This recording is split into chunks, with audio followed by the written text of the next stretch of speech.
Ford hopes its petrol-electric hybrid Mondeo can convert enviro-conscious buyers in the medium-range segment.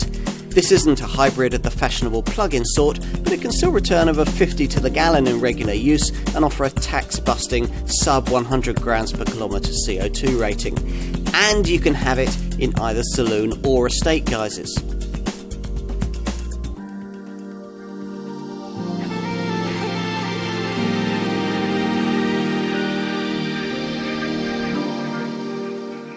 Ford thinks most petrol Mondeos will be fitted out with a self-charging hybrid engine we've chosen to try today. Here, a 2-litre TI VCT petrol unit is mated to an 88 kilowatt electric motor and a 1.4 kilowatt hour lithium-ion battery that both sit at the back of the car but drive the front wheels via a power split 6-speed automatic transmission.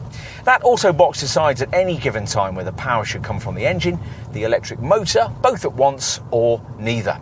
The whole setup isn't especially responsive to your right foot, which rather dilutes this Ford's inherently engineered sense of driving pleasure. But it is quite economical if driven with restraint, returning up to 52.3 mpg on the WLTP combined cycle and up to 98 grams per kilometre of CO2. If there's one thing that's defined Mondeo design over the years, it's that it's become bigger and more upmarket with each passing generation. This current 4th generation CD391 series design is no exception to that rule of evolution, but needed an extra layer of polish to justify the sums being asked for plusher variants like this one. And that's been applied as part of the revisions made here. As ever, the range is primarily built around 2 body styles, this estate or a 5-door hatch. Opt for the hybrid engine we're trying here, and your choice is between this estate or a 4-door saloon.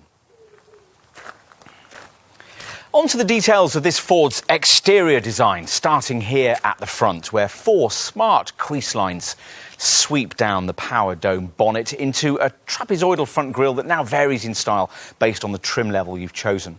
The design of the lower grille has been refreshed too and blends into redesigned fog lamp surrounds.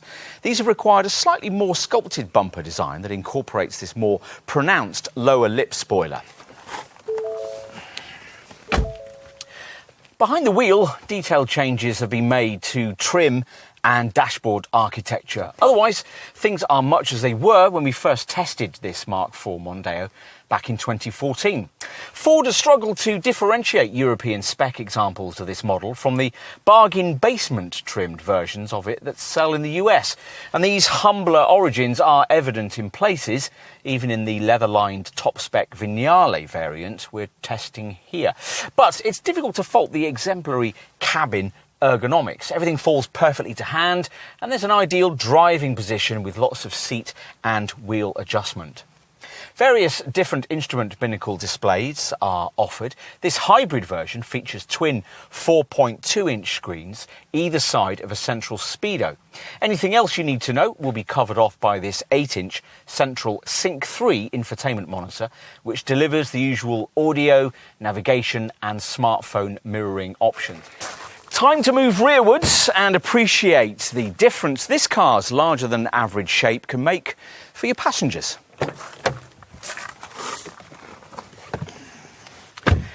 3 big adults across the back seat of an Audi A4 or a BMW 3 Series is a squash.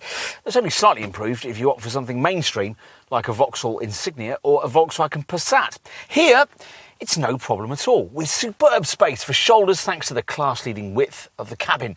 Right, let's take a look at the boot. A conventional hatch version can take 541 litres, which rather curiously is significantly more than the 500-litre capacity you can fit in the boot of a conventional estate. Those figures don't apply to the hybrid model we're trying here, and it's easy to see why. The huge corpse-like bulge in the floor conceals the HEV system's battery and electric motor, slashing cargo capacity to 403 litres in this estate, and just 383 litres in the hybrid variant's alternative saloon body style. So, how to summarise? Well, Ford's trying hard here to promote this car's hybrid power plant, but we think it unlikely the brand will gain the kind of customer take-up it's seeking from models equipped with this unit, even with the addition of this estate body style. Certainly, the fact that this engine's restricted to the more expensive leather-lined trim levels and can't be had with the hatch body shape won't help. Ultimately, in this form, a Mondeo is a bit pricey for someone considering a Prius-style self-charging hybrid. And it won't interest many business buyers in the larger D segment because it lacks the clever plug-in tech that more direct rivals use. The bottom line is, though, that this Ford offers by far the cheapest petrol-electric option in the class. And that's got to count for something. Now the Blue Oval brand just needs to work on its marketing proposition.